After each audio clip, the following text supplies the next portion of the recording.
dengan NIM 231440100891. Di sini saya akan menjelaskan materi mengenai teknologi MRI berpotensi luar biasa untuk pemeriksaan medis. MRI atau Magnetic Resonance Imaging merupakan salah satu dari pemeriksaan radiologi yang cara mendapatkan gambarnya dengan menggunakan medan magnet dan radiofrekuensi atau gelombang radio. Medan magnet diubah-ubah setiap waktu dan kemudian arus listrik dialirkan, dikelola, dikomutasi sehingga menghasilkan gambar-gambar yang sifatnya akan mencerminkan keadaan yang ada di dalam jaringan atau organ-organ dalam tubuh kita. Selanjutnya, fungsi MRI adalah sebagai penunjang atau alat bantu dokter dalam memberikan diagnosis secara akurat kepada pasien mengenai masalah kesehatan yang dialaminya, dan pemeriksaan ini lebih aman. Pemeriksaan ini akan menghasilkan gambar berupa organ, jaringan, dan sistem rangka dengan resolusi tinggi.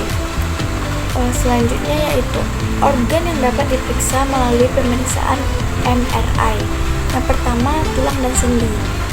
Dapat mendeteksi penyakit atau gangguan tulang dan sendi seperti infeksi tulang, kanker tulang, dan juga cedera pada sendi. Yang kedua, saraf tulang belakang dan otak. Gangguan yang dapat dideteksi yaitu seperti stroke, tumor, cedera otak, gangguan mata dan telinga, serta peradangan saraf tulang belakang. Yang ketiga yaitu jantung dan pembuluh darah. Untuk melihat beberapa hal seperti ketebalan dan gerakan dinding jantung, ukuran dan fungsi pada ruang jantung, serta kerusakan jantung. Yang keempat, payudara. Mendeteksi sel kanker lebih awal. Biasanya pemeriksaan ini pada pasien yang usianya di bawah 40 tahun. Yang kelima, organ dalam lainnya. Organ dalam lainnya ini termasuk hati, ginjal, pankreas, limpa, ovarium, dan testis.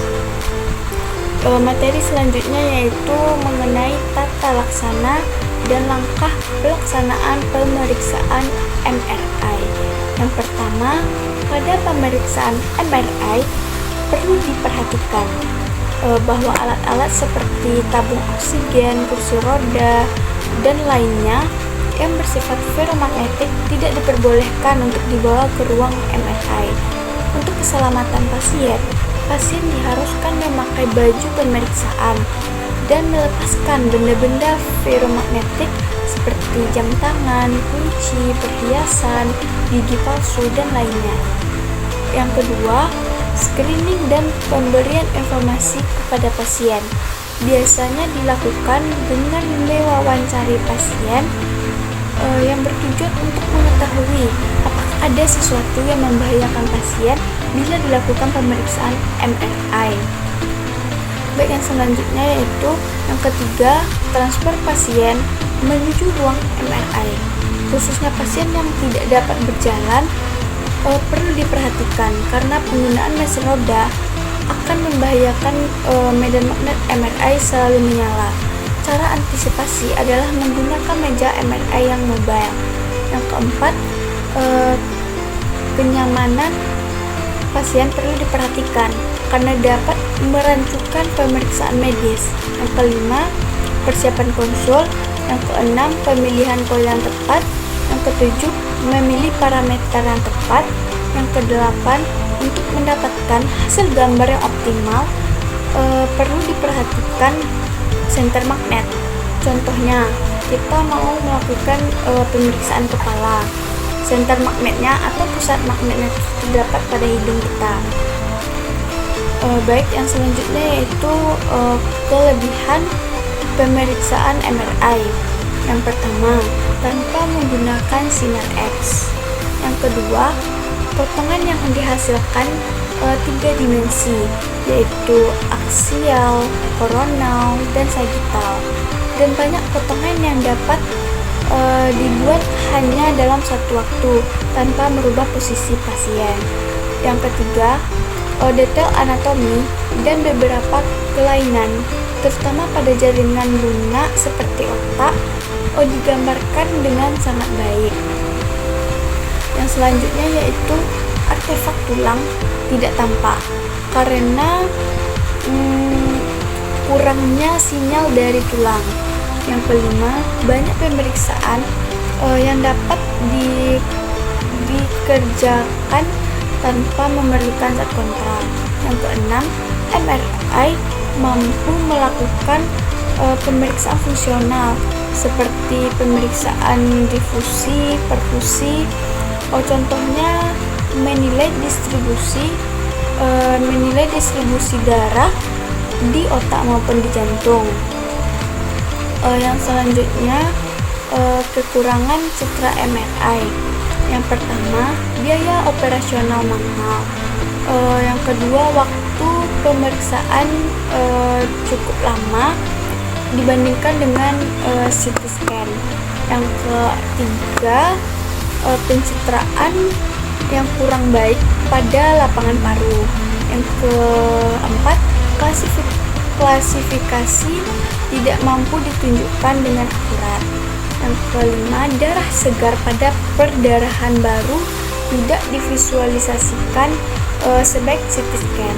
Yang keenam, pasien yang mengandung metal tidak dapat diperiksa karena metal dapat terdorong lepas dari posisinya oleh medan magnet yang kuat. Yang selanjutnya, risiko pemeriksaan MRI. Pemeriksaan MRI merupakan pemeriksaan yang memanfaatkan teknologi magnet dan gelombang radio, bukan radiasi sinar X, sehingga risiko radiasi dari prosedur ini cukup kecil. Yang selanjutnya, pemeriksaan ini juga tidak menimbulkan rasa sakit. Tetapi dalam beberapa kasus, terdapat efek samping MRI seperti pasien merasakan sesak nafas saat berbaring di dalam mesin MRI. Terlebih bagi mereka yang memiliki trauma terhadap ruang sempit, karena jarang dokter memberikan obat penenang sebelum pasien menjalankan pemeriksaan MRI.